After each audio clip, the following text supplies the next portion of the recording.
সকাল আমার প্রিয় বন্ধুরা, সবাই কেমন আছো? মুর্শিদাবাদ জেলার বহরমপুর শহরের সংলগ্ন একটি গ্রামের গৃহবধূ আমি অনেক ভালো আছি। আশা করছি তোমরাও অনেক ভালো আছো। দেশ বা দেশের বাইরে আমার যে সকল বন্ধুরা আছে তাদেরকে জানাই অনেক অনেক স্বাগতম এবং অনেক অনেক ভালোবাসা জানিয়ে আজকের ভিডিওটি তবে শুরু করা যাক। ঘুম থেকে উঠে সকালের পরিবেশটা এত সুন্দর, তোমাদের হয়তো বলে বোঝাতে পারবো না। পুরোই সবুজ সবুজ। তবে যাকে আমাদের গ্রামের পরিবেশটা তোমাদের কেমন লাগে জানাতে ভুলবে না। তবে আমি মিঠু তোমাদেরকে সঙ্গে নিয়ে আজকের ভিডিওটি শুরু করে নিয়ে ফেললাম। সংসারের সব কিছু বুঝে শুনে বুদ্ধি করে কাজ করি এবং চালাই বলে আজ এই আমার ছোট রাজপ্রাসাদটা বানাতে পেরেছি তোমাদের ভালোবাসা, ঠাকুরের কৃপা এবং নিজের একটু কর্মের ফলে। যাকে বন্ধুরা, সকালবেলা ঘুম থেকে উঠে তো প্রত্যেকটা মেয়ের একটাই কাজ থাকে, প্রথমত বিছানাটাকে গোছানো। যদিও মশারি টশারিগুলো তুলে নিয়েছি, আর এই যে দেখতে পাচ্ছ বিছানাটা সুন্দর করে ঝেড়ে নিচ্ছি। তবে চলো, বিছানাটা ঝাড়া হয়ে গেলে বাকি যেই কাজগুলো থাকে একটা সংসারে মেয়েদের দায়িত্ব নিয়ে কাজগুলো করতে হয়, সেই কাজগুলো একের পর এক করে ফেলি। এইদিকে কাজে হাত না দিতেই মেয়ে বলছে আজকে আমি ডিম সিদ্ধ খাবো। মেয়ে যেহেতু ঘুম থেকে উঠে গেছে, তো মেয়ের জন্য আগে একটা ডিম সিদ্ধ বসিয়ে দিই। তার কারণ দেখেছো ওই দুদিন আগে কিন্তু ডিম দিয়েছিল মুরগিতে, তোমাদের সঙ্গে শেয়ার করেছিলাম। তবে দেখতেই পাচ্ছ গ্যাসের মধ্যে আমি একটা মুরগির ডিম সিদ্ধ বসিয়ে দিয়েছি। সকালবেলায় যেহেতু বাড়িতে কোনো রকম খাবার নেই, ডিমটা ছিল সেই জন্য আরও ডিমটা বসিয়ে দিলাম।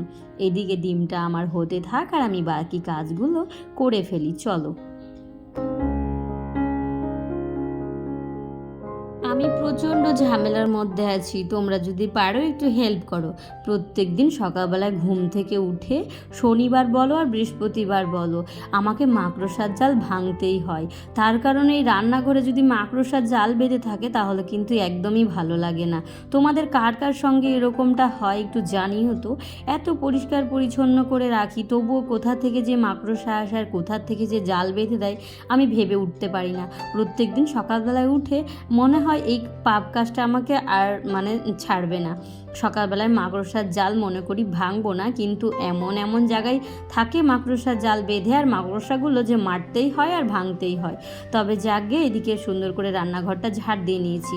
আর এই যে দেখতে পাচ্ছ ফ্রিজের এই ট্রেটায় আমি আলু রাখতাম, কিন্তু ফ্রিজের ট্রেটাতে আলু রাখার ফলে না প্রচণ্ড নোংরা হয়ে যায় জানো তো। এখন যেহেতু ওই যে রং মাখানো আলুগুলো হচ্ছে লাল লাল, সেই কারণে আমি ভাবছি ফ্রিজের ট্রেতে আর আলু রাখবো না, রসুন এবং আদাটা ভরে রাখবো। আর ফ্রিজের ভেতরটা অনেকটাই নোংরা হয়েছে, জানি না প্রায় সপ্তাহখানিক পরপরই পরিষ্কার করা হয়। তবে এত নোংরা কোথা থেকে যে আসে সেটা তোমাদের হয়তো বলে বোঝাতে পারবো না। যেহেতু আমাদের ঘরের চারপাশটাই কিন্তু মাটি, সেই কারণে হয়তো ধুলোবালি পড়ে পড়ে এরকম হয়েছে। যদিও সবসময় পরিষ্কার পরিচ্ছন্ন রাখার চেষ্টা করি, তবে এই যে মাঝে মাঝে এরকমভাবে পরিষ্কার করে নিতে হয়।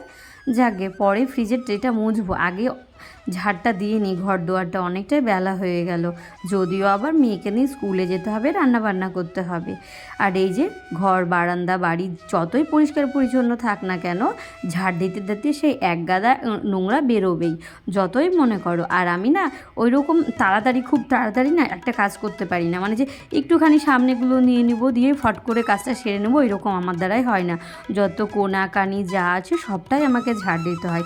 তবে বিশেষ করে আমার ঘরটা সামলাতে বেশি সময় লাগে, আর বাইরের কাজগুলো করতে যতটা সময় লাগে না, বেশিরভাগ টাইমটা আমার ঘরেই চলে যায়। চলো সকালের বাসি কাজকর্মগুলো সেরে ফেলি। উঠোন ঝাড় দেওয়া, লেপা, বাসন মাজা, সার্ফ কাচা, নিজে সান্ধান করা, সবটাই এই টাইমের মধ্যে করতে হবে। তো বন্ধুরা, এখন তবে আমি উঠোন ঝাড় দিয়ে বাকি কাজটাও করে নিই। আর তোমাদের সঙ্গে আসছি না, একেবারে সান্ধান করে তবেই তোমাদের সামনে আবারও আসবো। তবে চলো উঠোনটা ঝাড় দিতে থাকি।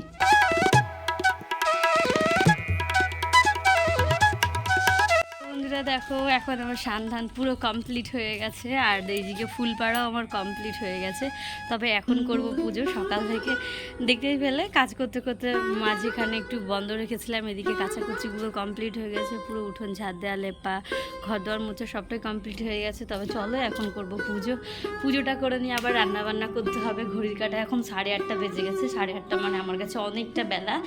তবে আজ অনেকটা লেট হয়ে গেল কাজ সামলাতে। তো চলো এখন ঠাকুর ঘরে ঢোকা যাক এবং পুজোটা কমপ্লিট করে নিই তাড়াহুড়ো করে। তারপরে আবার রান্না করতে হবে, মেয়েকে নিয়ে আবার স্কুলে যেতে হবে। তো চলো পুজো ব্লগটা দেখতে থাকো পুরোটা।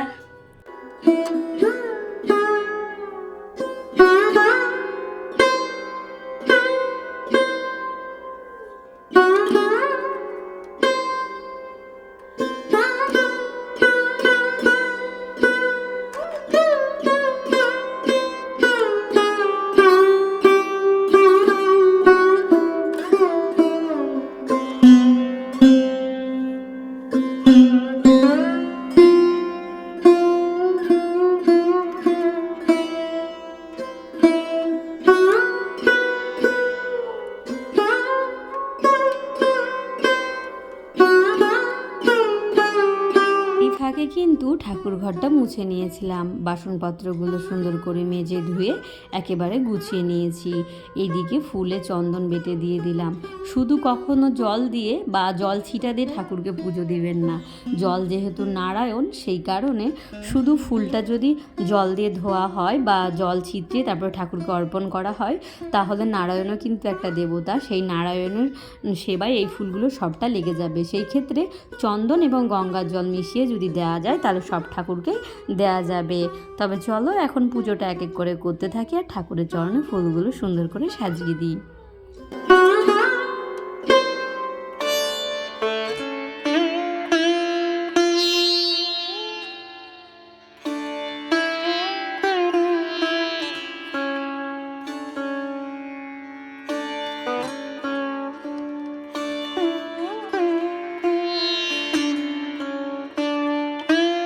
দেখতে পেলে ঠাকুরের চরণের সব ফুলগুলো সুন্দর করে সাজানো হয়ে গেছে। আর এইদিকে কিন্তু আমি ঠাকুরকে খেতে দিয়ে নিচ্ছি। আজ যেহেতু বাড়িতে আমার একটাও ফল নেই, কয়দিন ধরে ফল কেনাই হচ্ছে না। যেহেতু ফল কেনাকাটাটা তোমাদের দাদা ভাই বেশি করে, যেহেতু ও যখন ডিউটি থেকে বাড়ি আসে তখন রেগুলারই বিকেলবেলায় বৃষ্টি, সেই কারণে ফলটা আর কিনে নিয়ে আসা হচ্ছে না। তবে আর কি করার, বাড়িতে রয়েছে নকুলদানা, সেই নকুলদানা দিয়েই পুজো করি। আর বাড়িতে যেহেতু কিছুই নেই, গাছে পেয়ারাও শেষ, সেই কারণে আজ ঠাকুর শুধু নকুলদানা খেয়েই থাকবে। যাকে বন্ধুরা, এই যে দেখতে পাচ্ছ এখন নকুলদানা দিয়ে ঠাকুরের আজকে সেবাটা দিয়ে নিলাম। তবে চলো ঠাকুরের আরাধনা এবং আরতিটা করে ফেলি।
বন্ধুরা দেখো, আমার কিন্তু পুজো কমপ্লিট হয়ে গেছে, ঠাকুরের প্রণাম দেওয়াটাও কমপ্লিট। ঠাকুর ঘরের লাইটটা অফ করে দিয়ে ঠাকুরের ভোগ নিবেদন করে দিয়ে এখন ঠাকুর ঘরের পর্দাটা টেনে দেব। আর এই যে দেখো, তোমাদের দাদাভাই সকালবেলায় চা করে রেখেছে, সেই চাটা একেবারে ঠান্ডা হয়ে গেছিলো। তবে আমি একটুখানি উষুম গরম করে নিয়ে বসে পড়লাম একটা চা এবং বিস্কুট নিয়ে। তবে আজ এত দেরি হলো রান্না বসাতে, তোমাদের হয়তো বলে বোঝাতে পারবো না। এত দেরি করে রান্না আমি কখনোই করি না, যেহেতু ডিউটির খাবার লাগে আমার 9:30টার সময়। তোমরা জানোই যে রান্না করতে প্রায় কতটা সময় লাগে। তবে আমি কি তাড়াহুড়ো করে সবজিটা কাটলাম, চাটা খেয়ে তাড়াহুড়ো করে সবজিটা কাটতে গিয়ে একেবারে বেজে গেছে 9টা। তবে এখন রান্নাটা বসালাম কোনো মতে। আর এই যে দেখতে পাচ্ছ, আজকে রান্না হবে দুটো পদ। দেখতেই পেলে মিষ্টি কুমড়ো, আলু, পটল সব কিছু দিয়ে একটা ঘন্ট বানিয়ে নিচ্ছি। আর এদিকে কিন্তু মসুর ডাল পেস্ট করে নিয়েছি। মসুর ডালের বড়া করে ভেন্ডি দিয়ে আমড়া দিয়ে টক করে গায়ে মাখা করে তরকারি করব। যদিও শনিবার নিরামিষ, তোমরা কি মসুর ডাল নিরামিষ বলে খাও? আমরা কিন্তু মনে করি ডাল নিরামিষ, ডালের সঙ্গে পেঁয়াজ রসুনের কি যুক্ত যে মসুর ডালটা আমিষ। আমি কিন্তু বড় মানে যারা মানে কৃষ্ণ ভক্ত কিংবা যারা অন্যান্য মানে আমার দিদিরাও যেহেতু নিরামিষ ভোজী, তো ওনারা না মসুর ডালটা খায়। সেক্ষেত্রে আমিও কিন্তু মসুর ডালটা শনিবার হলে করতাম না, কিন্তু ওনাদের কাছ থেকে জানার পর এখন কিন্তু মসুর ডালটা আমি শনিবার হলেও খাই। এই যে দেখতে পাচ্ছ, একটু সর্ষে সর্ষে বাটা, একটু জিরে, একটু আদা বেটে নিয়েছি, দুটো তরকারির একসঙ্গে মশলা করে নিয়েছি। হাতে যেহেতু একেবারেই অল্প মানে সময়, সেই সময়ে তাড়াহুড়ো করে দুটো ওভেনে দুটো গ্যাস আমি বসিয়ে দিয়েছি রান্না।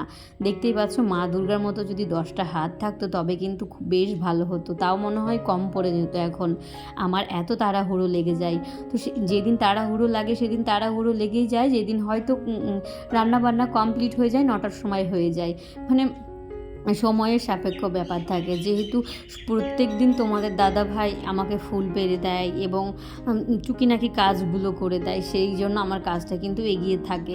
তবে আজ যেহেতু তোমাদের দাদা ভাই এবং মেয়ে কিছুই করে দেয়নি, ফুল পাড়া থেকে সব কিছু আমি একা হাতে করেছি, সেই কারণে কিন্তু আমার অনেকটাই লেট হয়ে যাচ্ছে।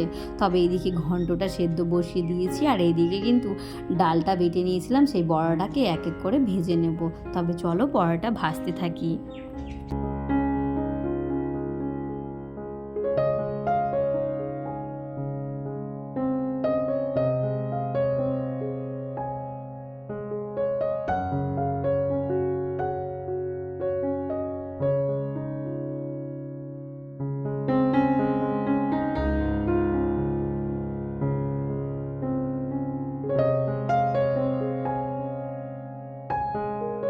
আগের দিন আমি ভেবে রাখি যে পরের দিন কী রান্না করব, তাহলে কিন্তু এই সংসারের মানে দায়িত্বটা অনেকটাই কমে যায়। আগের দিন যদি চিন্তা করে ঘুমাও বা ভেবে রাখো বা জোগাড় করে রাখো, পরের দিন কিন্তু এই যে সকালবেলায় উঠে কি রান্না করব এবং বাজারের থেকে যদি আমাকে জোগাড় করে এনে দেয়, বাজার করে এনে দেয়, তবে কিন্তু সেক্ষেত্রে বাজার যেহেতু আমাদের এখানে 7টার সময় বসে, তবে তোমাদের দাদাভাই বাজারে গেলে মিনিমাম 1 থেকে 1.5 ঘন্টা লেগেই যায়।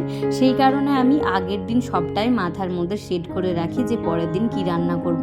তোমরাও কিন্তু এইভাবে মাথার মধ্যে সেট করে রাখতে পারো, তাহলে কিন্তু সকালে যাদের তাড়াহুড়ো করে রান্না লাগে তারা কিন্তু এইভাবে তাড়াহুড়ো করে রান্না করে দিতে পারবে। সংসারের সব কিছু বুঝে শুনে দায়িত্ব নিয়ে পালন করতে হয় ঘরের বউদের বা মেয়েদের। আমরা যেহেতু মেয়ের লক্ষ্মী বলে যে ঘরের বউরা নাকি ঘরের লক্ষ্মী হয়, তবে হ্যাঁ, এটাই সত্য কথা যে ঘরের লক্ষ্মী যদি ঠিক না থাকে বা ঘরের মেয়ে যদি ঠিক না থাকে, বউরা যদি ঠিকভাবে সংসারটাকে মেনটেন না করতে পারে, তাহলে সেই পরিবার বা সেই সংসারে কোনোদিনই উন্নতি আসবে না। প্রয়োজন ছাড়া কোনো জিনিস আমি অপচয় মানে কিনে রেখে ফেলে রাখি না। তবে যেটা আমার প্রয়োজন সেটাকে আমি কিনি, বা যেটা আমার খুব জরুরি দরকার সেটাকেই আমি ব্যবহার করি। সকাল থেকে ঘুম থেকে উঠে স্টেপ বাই স্টেপ কাজ করতে গিয়ে ঘড়ির কাঁটায় বেজে গেছে 10টা 10। কোনো রকম মেয়ের থালায় একটুখানি ভাত ছিল, সেটাকে 2 গ্রাস খেয়ে নিয়ে জলও পর্যন্ত খায়নি।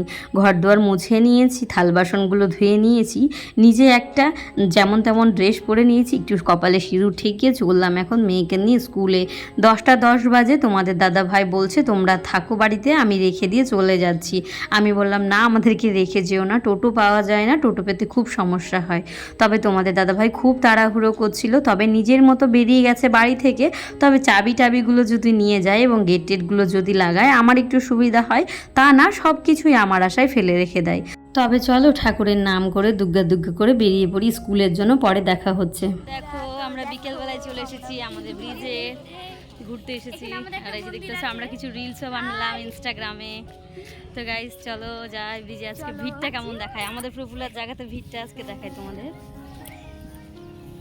যদিও অনেক দিন পর বেরিয়েছি পাশের বাড়ির পুচকিদেরকে নিয়ে, আর এখানে যেহেতু আমাদের একেবারে বাড়ির সামনেই, তবে বিকেলবেলায় বাইরের এত মানুষের সমাগম হয় যে আমাদের এখানে কোনো পাত্তাই পাওয়া যায় না, আমাদেরকে প্রচণ্ডই লজ্জা লাগে। তবে আজকে দল বেঁধে আমরা চলে এসেছি, আর আজকে সূর্য মামা যে কোন দিকে উঠেছে তোমাদের হয়তো বলে বোঝাতে পারবো না। অনেক দিন পর ফুচকা খাবো, প্রায় 3 থেকে 4 মাস পর ফুচকার দোকানে এসে দাঁড়িয়ে আছি, দেখি একটা বান্ধবী, তারপরে দেখি আরেকটা বান্ধবী, তারপরে দেখি আরেকটা বান্ধবী, এরকম করতে করতে 3টে বান্ধবীর সঙ্গে দেখা, তারপরেও ফুচকা খাচ্ছি, তখন আরেকটা বন্ধুর সঙ্গে দেখা। তবে আজ সূর্য মামাটা মনে হয় অন্যদিকে উঠেছে। আজ সবার সঙ্গে দেখা হলো, খুব আনন্দ করলাম, খুব আনন্দ করে দিনটা কাটালাম বিকেলবেলাটা। আর এই যে দেখতে পাচ্ছ সবাই মিলে আমরা ফুচকা খেয়ে দিয়ে আমরা চলে এসেছি বাড়ি, আর আমরা খুব গল্প করেছি, অনেক ছবি তুলেছি। তবে যাকে বন্ধুরা, আজকের ভিডিওতে যারা আমার নতুন বন্ধু রয়েছে এখন আমার চ্যানেলটা সাবস্ক্রাইব করুন, প্লিজ চ্যানেলটি সাবস্ক্রাইব করে দিও, পাশে থাকা বেল আইকনটা প্রেস করে দিও, তাহলে নোটিফিকেশনগুলো তোমাদের কাছে চলে যাবে আর আমার প্রত্যেকটা ব্লগ ভিডিও তোমরা দেখতে পাবে। আমি মিঠু আজকে তবে এখান থেকে বিদায় নিলাম, সবাই ভালো থেকো, সুস্থ থেকো, টাটা, বাই বাই।